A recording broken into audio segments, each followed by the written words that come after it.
ಅವ್ರಿಗೆ ಇನ್ನೂ ಒಂದು ಸ್ವಲ್ಪ ಇದೆಲ್ಲ ನೆಲೆಗಟ್ಟಿನಲ್ಲೇ ಪಕ್ಷ ದಿನದ ದಿನಕ್ಕೆ ವೇಕ್ ಆಗ್ತಾಯಿತ್ತು.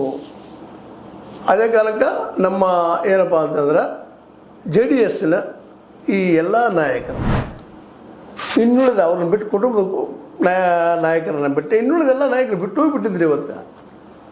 ಹೀಗಾಗಿ ಇವತ್ತು ಅಳಿವು ಉಳಿವಿನ ಹಂತಕ್ಕೆ ಬಂದಿದ್ದಿತ್ತು JDS. ಇಂಥ ಸಂದರ್ಭದಲ್ಲೇ ಅದನ್ನು ಪೂರ್ತಿಯಾಗಿ ಏನು ಅವ್ರ ತಲೆಯಲ್ಲಿತ್ತು DK ಶಿವಕುಮಾರ್ ಅವ್ರಿಗೆ ಒಟ್ಟಿನಲ್ಲಿ JDS ಇಲ್ಲ ಮಾಡಬೇಕು ಅಂತ ಅನೇಕ ಜನರು ತಮ್ಮಲ್ಲಿ ತೋಳು ಪ್ರಯತ್ನ ಮಾಡಿದರು. GT ದೇವೇಗೌಡರು ಅವರು ಅದನ್ನು ಬಿಟ್ಟು ಬಂದರು. ವಿಶ್ವನಾಥ್ ಅವ್ರು ಹೋದರು ಬಂದರು, ಅವರು ಬಂದರು. ಹೀಗೆ ಇಡೀ ಮತ್ತು ಇನ್ನೂ ಅನೇಕ ಭಾಳ ನಾಯಕರಿದ್ದರು JDS. ಅವ್ರು ಬಿಟ್ಟು ಹೋಗಿದ್ದು ಈ ತಂದೆ ಮಕ್ಕಳ ಒಂದು ಪಕ್ಷಪ ಅಂತೇಳಿ. ಇವತ್ತೇನಾಗಿಬಿಟ್ಟಿದ್ದಪ್ಪ ಅಂದ್ರೆ ಯಾರೂ ಇಲ್ಲ ನಿಧಾನಕ್ಕೆ. ಇಬ್ರಾಹಿಮ್ರು ಸದ್ಬಿಟ್ಟು ಹೋಗ್ಬಿಟ್ಟು CM ಇಬ್ರಾಹಿಮ್ರು ಅವರು ಅತ್ಯಂತ ಕಠೋರ ದೇವೇಗೌಡರ ಭಕ್ತರು, ಗುರು ಶಿಷ್ಯರ ಸಂಬಂಧ, ಅವರು ಬಿಟ್ಟು ನಡೆದು ಹೋಗಿಬಿಟ್ರು. ಹೀಗಾಗಿ ಇವತ್ತು JDS ಒಂದು ರೀತಿಯಿಂದ ಅನಾಥ ಪ್ರಜ್ಞೆಯಲ್ಲಿದ್ದಾಗ ಒಂದು ಬೆಸ್ಟ್ ಅವಕಾಶವನ್ನು DK ಶಿವಕುಮಾರ್ ಅವರು ಒದಗಿಸ್ಬಿಟ್ರು. ಬಿಡದಿ ಸಮಸ್ಯೆಯನ್ನು ತಾವು ಕಂಟ್ರೋಲ್ ತೊಗೊಳ್ಬೇಕು, ಡೆವಲಪ್ ಮಾಡ್ಕೋಬೇಕು. ಅದನ್ನು ಸಹಜ ಆಸೆ ಇರ್ಬೋದು.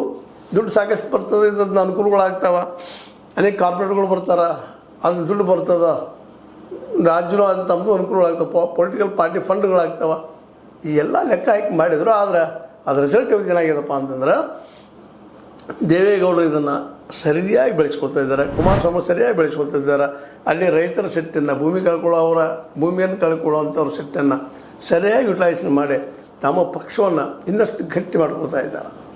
ಹೀಗಾಗಿ DK ಶಿವಕುಮಾರ್ ಅವರು ಈ ಬಿಡದಿ ವಿಷಯವನ್ನು, ಟೌನ್ಶಿಪ್ಪನ್ನು ಅದಕ್ಕೆ ಕೈ ಹಾಕಿ ಮತ್ತು JDSಗೆ ಜೀವದಾನ ಮಾಡಿದರು ಅಂತ ಅನ್ನೋದ್ರಲ್ಲಿ ಎರಡು ಮಾತಿಲ್ಲ ಅಂತ ಅಲ್ಲಿ ಜನ ಮಾತಾಡ್ತಾ ಇದ್ದಾರೆ. ಮತ್ತು ರೈತರು ಸಹಿತ ಇವತ್ತು ಮಾಡಿರ್ಬೇಕು. ತಪ್ಪ ಏನು ತಪ್ಪದ ಕುಮಾರಸ್ವಾಮಿ ಮಾಡಿದ್ದು, ಅವ್ರು ಬಿಟ್ಟು ಕೊಟ್ಟರು ನಮಗೆ, ನಾವು ಬೇಡಿಕೆ ಇಟ್ಟು ಬಿಟ್ಟರು. ಅವರು ನೀವು ಯಾಕಂತ ಬೆಳೆಸ್ತಾ ಇದ್ದೀರಿ ಅಂತ ಕೇಳೋ ಪ್ರಶ್ನೆ ಶುರುವಾಗಿದ್ದಾವೆ. ಏಕವಚನದಲ್ಲಿ ಟೀಕೆಗಳು ಶುರುವಾಗಿದ್ದಾವೆ. ಜನ